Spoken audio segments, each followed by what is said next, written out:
Hi everyone, welcome back to my channel. This is Arun and it's my village vlog. మనమైతే 2 days అవుతుంది విలేజ్కి వచ్చి and ఎండలు బాగా కొడుతున్నాయి. సో మనమైతే స్విమ్మింగ్కి అయితే వెళ్తున్నాం. నేను మా 2 brothers ఇంకా మా బామ్మర్ది గాడు. అండ్ విలేజ్లో మాత్రం ఎండ నార్మల్గానే ఉంది. మొత్తానికి అయితే వచ్చేసాం బావి కాడికి. నీళ్ళు చాలానే ఉన్నాయి అండ్ ఇదే మా ఊర్లో ఎక్కువ నీళ్ళు వచ్చే బావి.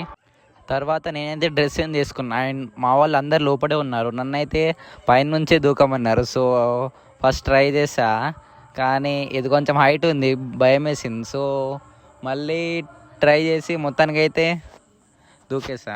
నేనైతే 30 seconds ఉన్నా లోపల. నార్మల్ అయితే ఎగ్జాక్ట్లీ 2 minutes ఉంటా లోపల వితౌట్ బ్రీతింగ్. అప్పుడప్పుడు ప్రాక్టీస్ చేస్తుంటా. సో అలా అలవాటైంది. ఇప్పటికైతే చాలా రోజులు అయింది, అందుకే తొందరగా వచ్చేసా. And evening sunset was crazy and it's all stories of this day.